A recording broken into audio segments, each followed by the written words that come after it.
Begitu juga jodoh. Kalau orang melanggar, kalau orang khawatir sampai nanti kalau keduluan sama orang lain, nanti kalau misalnya ternyata jadian sama si dia atau siapa misalnya, sehingga kita menggunakan cara-cara yang tidak Allah ridhoi. Salah satu caranya adalah main belakangnya menggunakan sihir atau dukun segala macam. Nah ini berarti kita nggak yakin dengan takdir Allah bahwa pasangan itu udah ditulis sama Allah. Kalau waktu kecil dulu suka kayak ngitung-ngitung gitu, nama dia hurufnya berapa, terus nama kita kalau nggak nyambung dipaksa-paksain, ujung-ujungnya nyambung aja pokoknya, gimana caranya. Ini pemaksaan takdir. Pernah nggak sih dulu nulis nama di papan tulis atau hitung-hitung angka atau huruf gitu?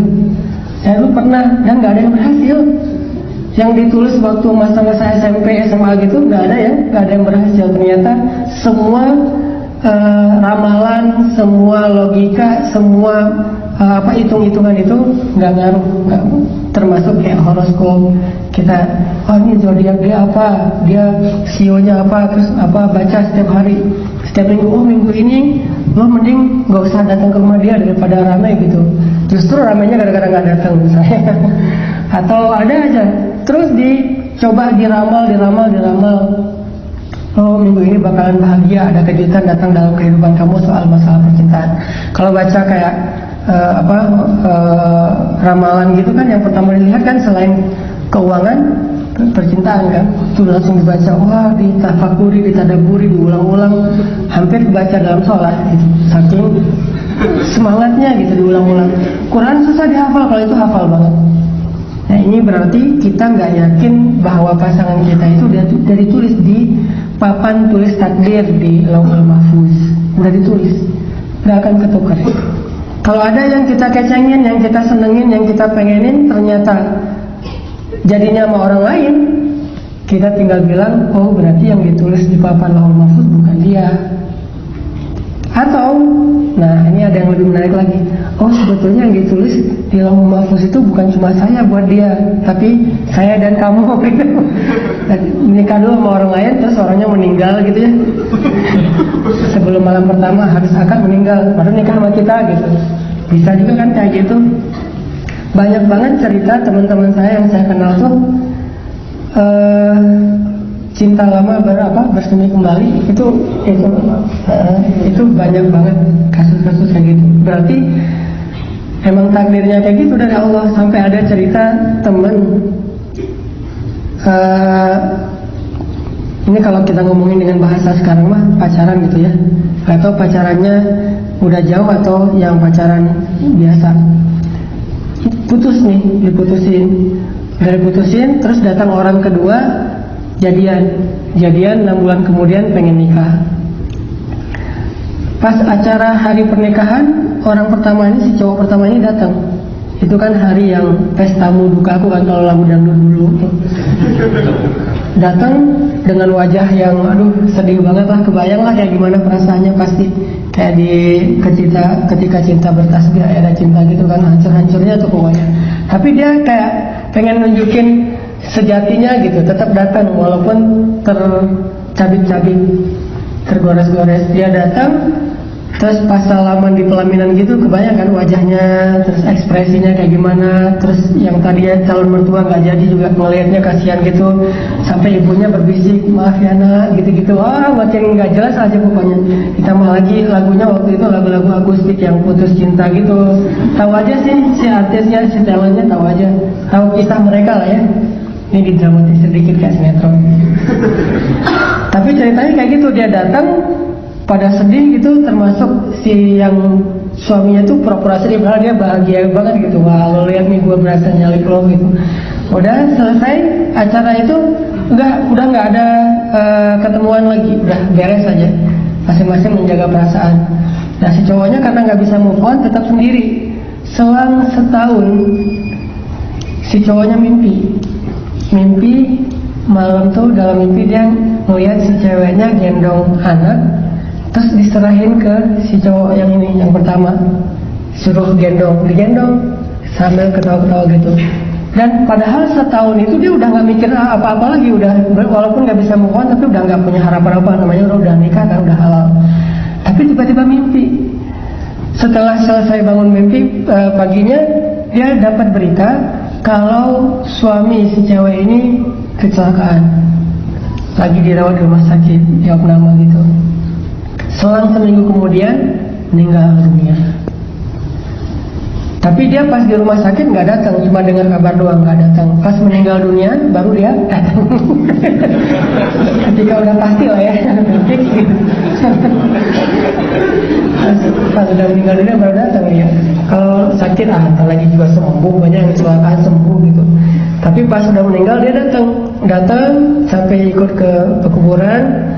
Nah waktu itu si ceweknya kan nggak boleh diganggu kan ya, masih berstatus masa idah.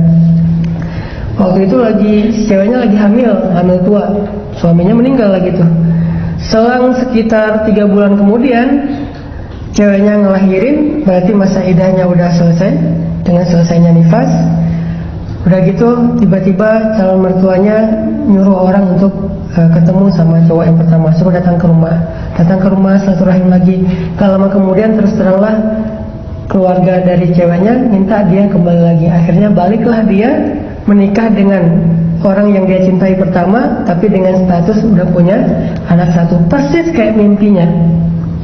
Jadi ini kayak Allah skenario kan, dan kehidupan manusia itu kan kayak gitu ya. Walaupun gak selalu lewat mimpi, tapi mimpi itu kadang-kadang Allah kayak ngasih kayak ngasih bocoran gitu, kasih kisi-kisi lah ya. Tapi kadang-kadang gak dikasih kisi-kisi, langsung dikasih kejutan, dan hidup kita kayak gitu. Berarti nggak ada yang ketukar kalau emang Allah udah menulis takdirnya kayak gitu. Tinggal kita ngejalanin aja. Yang penting jangan melanggar hukum Allah. Itu doang sih. Dan nggak perlu juga kita dengki iri sama orang lain.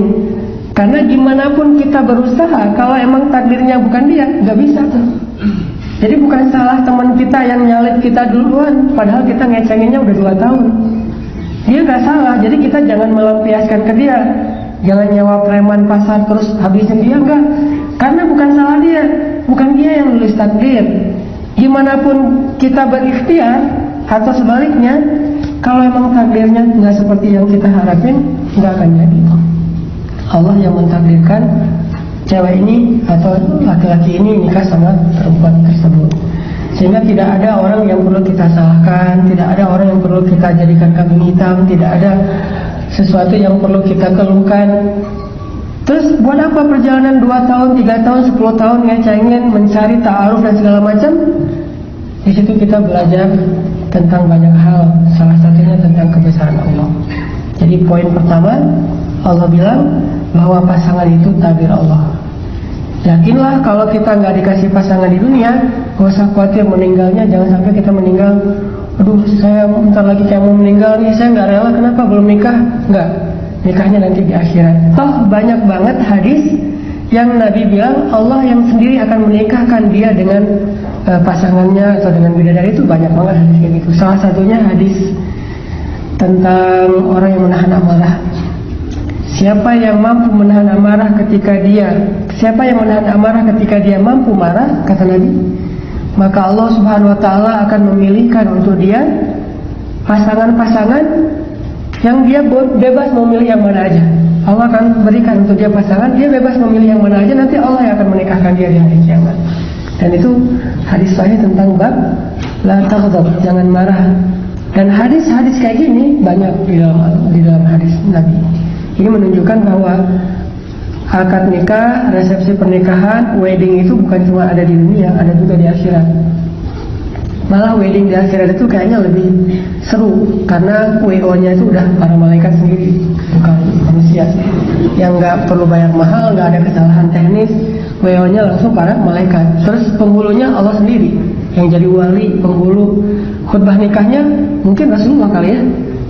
Rasulullah menyampaikan. Yang jelas, kalau kita mau mengimajinasikan akhirat, karena akhirat itu jangan hanya diyakini tapi diimajinasikan semampu kita. Dan dengan closing, apapun kebaikan surga yang kita imajinasikan, pasti surga lebih dari itu. Apapun keburukan neraka yang kita imajinasiin, pasti neraka lebih buruk dari itu. Tapi kita boleh berimajinasi sebaik mungkin tentang surga, walaupun surga tetap lebih baik daripada yang kita pernah bayangkan. Jadi kalau di dunia hal yang paling menyenangkan mungkin hari pernikahan itu kita didandanin. Cuman kalau cowok didandanin agak-agak gimana gitu sih. Kan ada yang model pakaian cowok, oke kalau pakaian doang, tapi sampai di make upin, pakai lipstick, cowok juga pakai lipstick, itu agak-agak gimana kalau orang Sunda yang udah lah gitu ya. Kok pakai lipstick cowoknya. Nah nanti di surga pasti lebih dari itu. Lipsticknya warna-warni. Yang jelas ada wedding, ada akad nikah, ada hari bahagia di surga. Dan itu kayak pernikahan termahal sepanjang sejarah manusia. Pernikahan termahal di dunia aja misalnya yang nikah pangeran Arab mana atau pangeran Inggris atau apa, menikah itu aja udah heboh sedunia kan, apalagi pernikahannya pangeran surga. Jadi tetap kita yakin bahwa pasangan kita itu udah Allah ciptakan. Terus kalau ada yang gak sesuai dengan harapan kita, kok dia jadi sama ini, kok ini sama ini, kok ini begini, kok ini begitu, kembalikan lagi, memang takdirnya Allah tuliskan demikian. Kita cuma ngejalanin sebaik yang kita mampu, hasilnya Allah yang menentukan. Itu yang pertama tentang pasangan.